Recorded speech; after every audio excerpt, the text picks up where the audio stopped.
that you could never let go of some grudges. I don't carry grudges. No, if somebody says I hold a grudge, they're full of it. They don't know who I am. They don't know me. Friends, it's me, Meerab, and I welcome you to Starspill USA, where truth doesn't hide behind studio lights, and where the glitter of television gives way to the raw, unfiltered reality of life.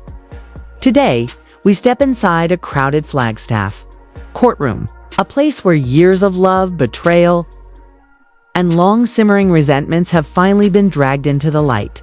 This was not a TLC episode. This was not scripted drama.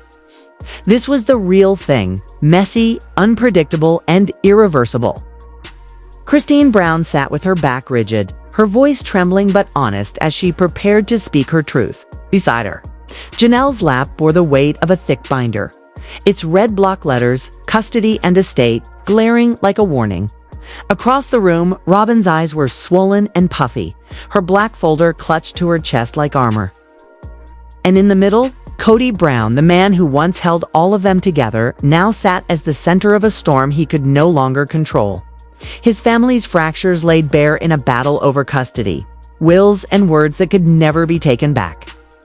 Outside, the biting Flagstaff morning air was heavy with a strange cocktail of anticipation and dread. News vans lined the pavement like vultures, their satellite dishes stretching skywards, ready to beam every detail into homes across the country. Reporters gripped their microphones and notepads like weapons, while curious locals, die-hard sister, wives, fans, and opportunistic paparazzi elbowed their way to the front. When the courthouse doors finally creaked open, all eyes locked on Kody Brown. The familiar golden curls framed his face. But gone was the smug, confident polygamist the world had watched for over a decade. His jaw was set, his eyes fixed ahead, and his shoulders bore the stiffness of a man bracing for impact. Robyn followed close behind, her colorless face drawn tight, her eyes still marked by a night of silent weeping. She didn't look like the composed reality star. She looked like a woman holding herself together by a thread. Inside, Christine's black blazer over a crisp white blouse announced her readiness for battle. Not a TV appearance. Her lawyer, calm but icy with purpose, sifted through a stack of legal papers, while Janelle sat to her right, a portrait of quiet fortitude, gripping her binder so hard her knuckles blanched. For the first time in years, all three wives and Kody were under this same roof, and the atmosphere was electric. Whispers slithered around the courtroom, bouncing off the high ceiling, while photographers honed their lenses on clenched jaws, trembling lips, and cold, unblinking eyes. The clerk's voice cut through the murmurs, "All rise." The judge, silver-haired and world-weary from years of bitter family disputes, entered with the slow gravity of a man who already suspected no one would leave unscathed. The gavel struck the wood with a sound that cracked like thunder, and the trial officially began. Christine's attorney rose first, his voice steady but charged with conviction. This, he declared, was not simply about property division or custody papers. This was about years of emotional abandonment, broken promises, and decisions that had harmed not just wives, but children. As he spoke, Christine's hands tightened around the edge of the table. The attorney laid bare the missed birthdays, the canceled family trips, the unfulfilled dream home, and the quiet, lonely nights when Christine pleaded for Kody's presence at their children's milestones, only to be met with excuses. Janelle's own lawyer echoed the same pattern. A husband absent, not for work or emergencies, but by choice, leaving her to run a household alone for weeks on end. The words hung heavy in the air, and even the press table fell still. Christine's and Janelle's testimonies were not simply accusations. They were the lived experience of women who had been made to feel invisible in their own homes. Evidence followed bank records, emails, and texts, showing lavish spending on Robyn's household, while the others struggled to cover basic expenses. In the gallery, some of the older Brown children avoided looking at their father, their silence speaking louder than any words. The judge flipped slowly through the pages, his expression unreadable, but the deliberate turn of each sheet felt like a verdict in itself. The gavel struck again, not to end proceedings, but to signal that the day's battle had only begun. Christine exhaled, a mix of relief and exhaustion crossing her face, while Janelle's expression remained set, her resolve unshaken. Across the aisle, Kody leaned toward Robyn, who whispered something into his ear, but his jaw only tightened further. He knew his time to respond was coming, and with it, the tempest. Then the judge called Robyn Brown to the stand. For a moment, she didn't move, gripping her black folder until the papers inside warped at the edges. Finally, with a deep, unsteady breath, she rose. The weight of each step toward the witness chair seemed to drag at her. The oath was read, and in a soft, tremulous voice, she swore to tell the truth. Her lawyer approached slowly, asking the simplest yet most loaded question. In your own words, who is Kody Brown? Robyn's voice faltered, her eyes catching the light. Kody is not perfect, she began, but he is a good man, a good father.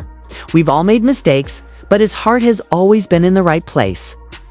Her gaze drifted to the judge.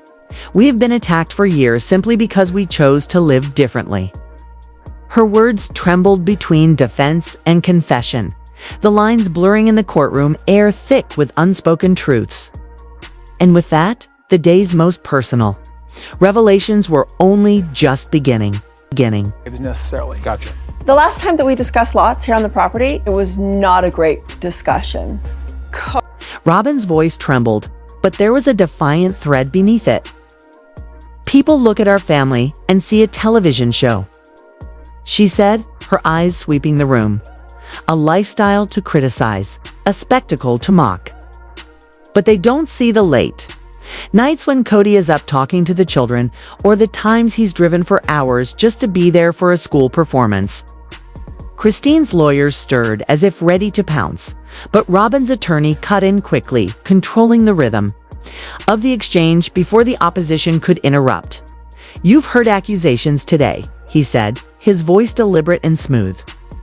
Serious accusations of favoritism, of financial imbalance, of neglect. Mrs. Brown, what is your response to these? Robyn's lips pressed into a thin line before she spoke. It's not favoritism, she said, her voice catching. It's survival. When I lawfully married Kody, it was for the protection of the family. It was about making sure at least one household had legal standing in case something happened. It wasn't about taking from anyone else. But somehow, it became this. Her voice cracked, and a tear slipped down her cheek, glistening. In the harsh courthouse lights, everyone assumed I wanted to replace them. She continued, her gaze momentarily flicking toward Christine and Janelle. They thought I wanted to push them aside, to be the only wife who mattered. That was never true. I wanted us to be a team. I wanted unity, but the world, and even some within this family, made that impossible. Christine's face tightened, but she kept her silence, her hands still folded neatly in her lap. Janelle shifted, the red binder in her lap creasing under her clenched fists. Robyn's lawyer stepped back, letting her continue without prompting. Her voice quavered as she turned towards the judge. I know they're angry with Kody. I know they feel abandoned. But I also know he's been trying to fix things. He's been trying to keep what's left of this family from falling apart. And it's destroying him. The stress, the guilt, the endless arguments, it's breaking him too. But no one wants to see that because it's easier to cast him as the villain. A murmur rippled through the gallery, a low, restless noise quickly stamped out by the bailiff's sharp glare. Christine's lawyer rose with a measured calm. Mrs. Brown, he said, his tone polite but edged with steel. You claim your marriage to Mr. Brown was for the sake of protecting the family. Then why, after you became his legal wife, did substantial assets, houses, properties, vehicles begin transferring into your name, even assets tied to other households? Robyn's eyes widened, her breath catching. That wasn't my decision alone, she replied quickly. Kody and I discussed it. We did it for legal reasons. Legal reasons, the lawyer repeated, his voice dipping into sarcasm. Or consolidating power. Her voice rose in pitch. No, that's not right. You're twisting it. The lawyer advanced, setting a stack of documents heavily onto the witness stand. These are public records, Mrs. Brown, deeds, bills of sale, transfers of accounts. All within 2 years of your legal marriage to Mr. Brown. Can you explain why? Properties occupied by Christine's and Janelle's families were refinanced or moved into accounts linked to you. Robyn stared at the documents but didn't reach for them. Her hands trembled as she answered, because Kody told me it was the safest option. Because I trusted my husband. The courtroom seemed to still in that moment. The quiet so deep the soft buzz of the fluorescent lights became audible. Christine didn't move, but there was the faintest glimmer of vindication in her eyes. Janelle didn't even look Robyn's way. Sensing the shift, Robyn's lawyer jumped in. Your Honor, my client has answered clearly. She acted in what she believed to be the family's best interest. She is not a financial expert. She relied on her husband's judgment, but the damage was already done. The emotional plea had been sliced through by the cold weight of documented fact. Robyn's voice softened again. I know they think I stole from them, she whispered. But what I really stole without meaning to was their trust, and I don't know how to give it back. Kody's jaw tightened, his gaze fixed straight ahead, refusing to meet her eyes. The judge leaned forward slightly. Brown, thank you for your testimony. You may step down, Robyn returned to her seat without glancing at Christine or Janelle. Her hand shook as she set the black folder on the table. Kody leaned toward her and whispered something, but she gave only a faint nod, her face drained of expression. The judge's attention returned to the room. We will now address custody matters. His voice was steady, but carried a certain gravity, as though the weight of what was about to be discussed pressed heavily on everyone present. The air thickened with tension. Money, property, trust, all of it was combustible. But this next subject was dynamite. This was about the children. Janelle's lawyer was first to stand. Her stride was slow, deliberate, like someone stepping forward in the final round of a long duel. Stopping in front of the judge, she began, Your Honor, my client has raised her children largely on her own. Mr. Brown has been absent for long stretches, not because of unavoidable duties, but by choice. We will present testimony showing how his unreliability, combined with his clear favoritism, has caused significant emotional harm to these children. Janelle sat motionless, the binder still in her lap. She didn't need to speak. Lawyers. Words drew the picture clearly enough. Then the attorney turned toward the jury box. These, she said, holding up a sheaf of papers, are text messages between Mr. Brown and his children. They were obtained legally and revealed not just minimal communication, but, in some cases, outright rejection. She began to read in a voice stripped of emotion. Dad, will you be at my school game on Friday? No, can't. Busy. You haven't been to one this year? No reply. The hush that followed was thick and uncomfortable. Even some of the reporters shifted, uneasily in their seats. Kody's lawyer objected, claiming the messages were being taken out of context. But the judge allowed the reading to continue. Another exchange followed, this time between Kody and one of his teenage daughters. I don't know why I even try talking to you anymore. You always choose them over me. That's not true. Yes, it is. Everybody sees it. Janelle's lawyer closed the folder with finality. Your Honor, this is not the picture of a devoted father who has been unfairly maligned. This is the reality of a man whose own actions have driven a wedge between himself and his children. Christine's attorney rose next, his tone warmer but more devastating. When children themselves confirm what has been alleged, that truth cannot be ignored. He gestured toward the back of the courtroom. All eyes followed as a small figure stood Christine's youngest daughter. She walked slowly to the stand, her dress plain, her eyes wide with nervousness. The bailiff swore her in, and the judge's voice softened. "You may speak when you're ready." The little girl's voice was barely more than a whisper. "I just want everyone to stop fighting." The words landed like a blow. The courtroom fell utterly silent. A reporter in the front row put down her pen. Janelle's eyes brimmed with tears. Even the judge's face softened just for a heartbeat before he cleared his throat and signaled for proceedings to continue. But for everyone in that room, the child's plea cut deeper than any lawyer's argument. A reminder that beneath the legal wrangling and accusations were the smallest, most vulnerable members of the Brown family, caught in a storm they never chose. It was ridiculous. There was definitely a month where Kody was with me more. And I remember thinking, oh my gosh, he's gonna find. Outside the courthouse, the summer air was thick with the kind of heat that clings to your skin, refusing to let go. As though the very atmosphere itself had conspired to trap every breath, every heartbeat, every scrap of tension that had been building over weeks of testimony, cross-examinations, whispered hallway conferences, and the quiet but deadly exchanges of glances across the courtroom floor. The verdict had been read less than an hour ago, yet it lingered like an echo in the minds of everyone who had heard it, not just the Browns, whose lives it reshaped in a way that no appeal could truly undo, but the journalists, the curious, onlookers, the legal aides, even the security guards who had stood silently at the back of the room.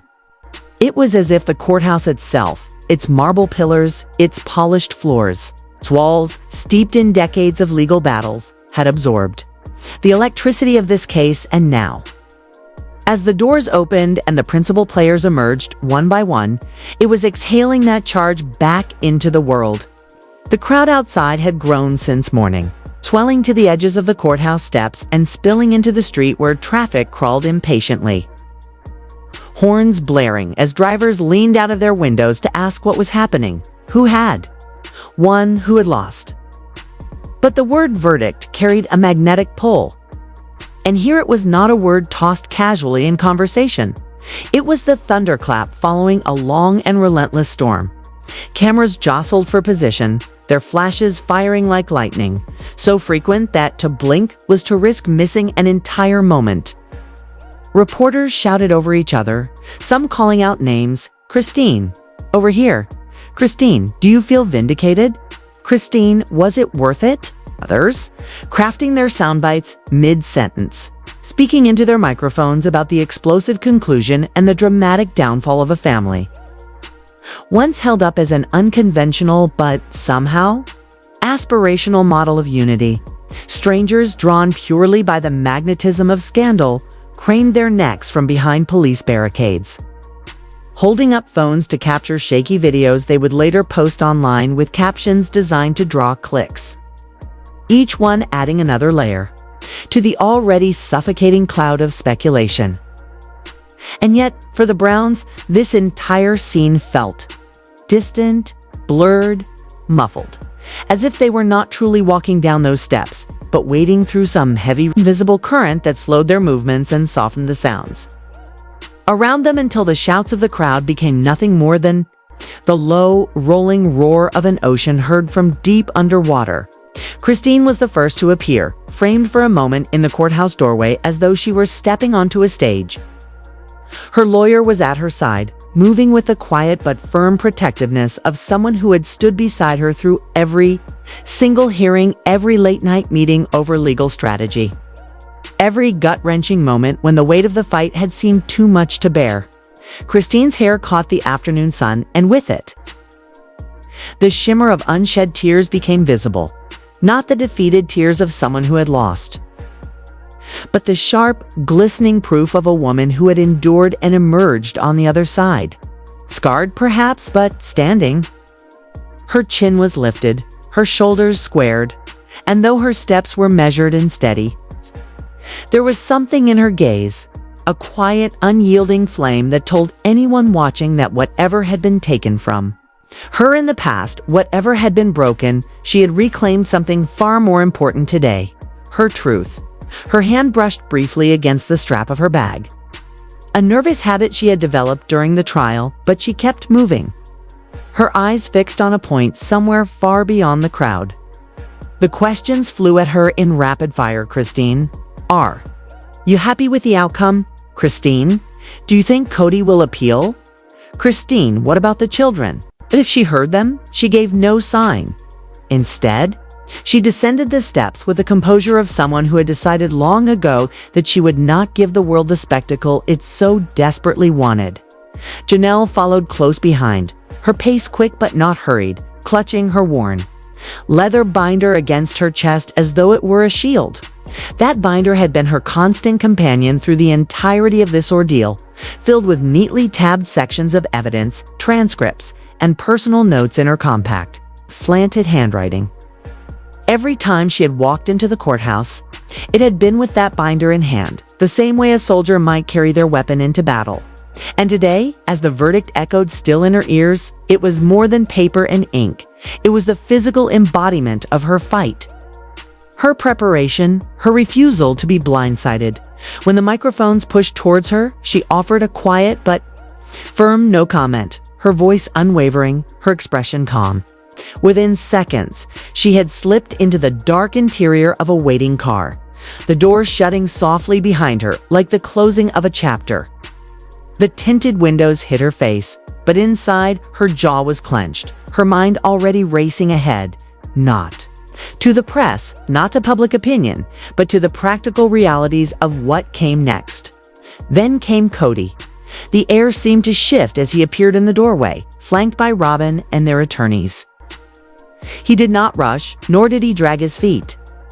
His steps were deliberate, calculated, but there was a tightness to his movements, the stiffness of a man unaccustomed to feeling the ground shift beneath him. His eyes scanned the crowd, not with the warmth of recognition, but with the guarded, praising look of someone searching for threats. His jaw was set so firmly that a faint muscle ticked along its edge, and his shoulders, always held high with a certain commanding presence, were rigid now in a way that betrayed the tension coiled beneath his suit. Robyn's hand clung to his arm, her grip more than supportive. It was possessive, as though holding on was the only way to keep them from splintering apart right there on the courthouse steps. Her face was pale, her eyes ringed with the redness of strain, of sleepless nights of hours spent in whispered, urgent conversations with lawyers. She leaned in and whispered something to him, words that only he could hear, but the press, ever hungry for a scrap, caught the subtle movement of her lips. And in minutes, the footage would be slowed down, analyzed, and debated online as viewers tried to guess whether she had said, "We'll fight this," or "It's over." Kody, when he finally spoke, gave them just 4 words. "This isn't over." The cameras caught it, the microphones caught it, and within minutes, it would be the headline on every gossip site and the opening line of every evening news segment. But behind the defiance in his voice, there was something else, a strain, an uncertainty that he could not entirely mask. He knew, even as he said it, that no matter what appeals were filed, no matter what strategies were drawn up, something irreversible had shifted.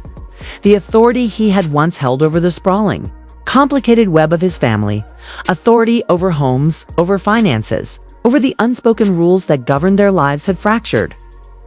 And power once fractured was almost impossible to put back together. As they climbed into the black SUV waiting at the curb, Robyn turned her face to the window, watching the blurred shapes of the city slide past. Her reflection stared back at her, pale and drawn, the faintest tremor in her lips betraying the doubt she had tried to hide. "We'll get through this," she said softly, but even she could hear the hollow echo in her own voice. Somewhere, deep inside, she knew the truth. They had crossed a line that could never be uncrossed. Back inside the courthouse, clerks moved quietly through their routines, filing away the thick brown case into the archives. To them, it was just another docket closed, one among hundreds they would handle that year. But for those who had lived, this was no mere legal matter concluded. It was the end of an era. Decades of shared dreams, whispered promises, bitter betrayals. And heartbreaks that had once been private were now etched into public record, judged, and sealed in history. And as the last echo of the judge's gavel faded from memory, it left behind a silence that was not peace, but the kind that comes when something has been broken beyond repair. Here, in this moment, the story of the Browns had changed forever. And as always, I'm Meerab, bringing you every unfiltered twist, every raw truth, and every heartbreaking detail.